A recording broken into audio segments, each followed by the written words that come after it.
Hey everybody, happy Friday. My name is Brent, and it has been an unprecedented week in our country, really for our world, with so much changing. News reports and almost everything is canceled. So I just wanted to come to you today with a simple encouragement and some practical next steps for SLO City Church.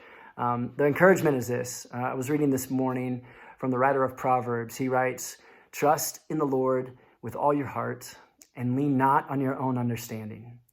In all your ways, acknowledge him, acknowledge God in everything that you do, and he will make your paths straight." I don't know about you, but there's a lot that I don't know right now. I don't know what next week is going to look like. I don't know when my kids are going to go back to school. I don't know when the panic and the fear and the anxiety and the social kind of unrest will reside. But I do know that God is worthy of my trust. I do know that God is able and is bigger and is holy and is powerful and is present. And I can trust him. And I know that when I trust him, I can't see the end of the road, but I can see my next step. I love that the psalmist writes, "Your word, God, is a lamp to my feet." It's just the next step in front of me. And so we're going to take one step at a time. And I want to encourage you just to take the next step and to trust God, to trust that he's got you, that he is able, that he is present, that he is close, and that he is enough. He is our strength. He is able. Practically for our church, this is unprecedented. All around our nation, churches are canceling worship services and are trying to figure out, what do we do? We are a new church that launched on September 8th, 2019. We are just 6 months old, and this is brand new ground for us as well. And so through prayer and wisdom seeking, we've decided on some next steps. Number one, we're gonna suspend our worship service at 682 Palm Street for this Sunday, and we are gonna offer an online service. Now, a group of us are going to get together tomorrow. There's going to be worship. We're going to record a live worship service with worship and announcements and teaching and one for one and still all of the things that make our worship service what it is. We're going to record that, and we're going to make that available to you live on Sunday morning. You can receive that link through YouTube, through Facebook, through the SLO City Church app, and through our email list. Make sure you're connected to both Facebook, Instagram.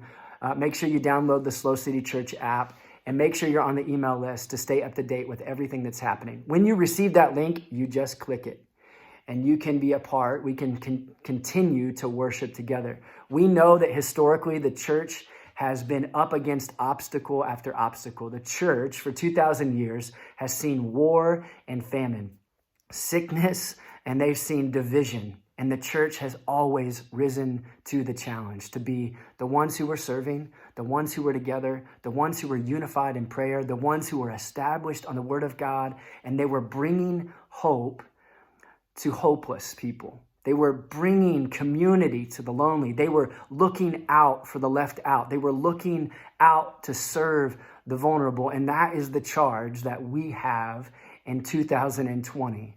In this March, in this unprecedented March. God has called us to invest in and invite others. We want to continue to practice social distancing, but we do not want to slide into social isolation. We want to continue to be the community that God's called us to be, the collection of people that desire to live the way of Jesus and bring hope to everyone. So here's what we're asking you. Make sure to worship with us on Sunday morning online. And maybe if you can, invite somebody into that with you. Invite a neighbor or invite a family member. Bring your kids to if you have kids, bring your kids into the living room and let's worship together. We won't be all in the same room, but what powerful picture, homes all over our city, all over our region, opening up as little houses of worship, as little houses of prayer, as little houses of hope. You can do that. And so if you're willing to do that, we encourage you to do that. There's going to be more details coming out through all of our social media, our app, and our email platforms tomorrow night. But I just wanted to encourage you. Trust in the Lord with all your heart. in this season. Trust in the community that God has established around you. Don't stay in isolation. If there is a need, if you are sick, if you have a physical or financial or tangible need that you need help with, don't stay alone. Don't build walls around you and hunker in, but make sure you are known. Make sure you are seen. We want to be a collection of people that lifts one another up, that encourages faith in this season, not discouragement, not depression, not anxiety, not isolation. I get feeling all those things, but we want to challenge one another to respond in love and in power. We want to respond with a deeper trust, and we trust that God will give us the next step. We are praying with you. We are praying for you, and we believe God is still good in the midst of the unknown. So we're going to continue to worship him. Look for all those announcements tomorrow, and we'll talk soon.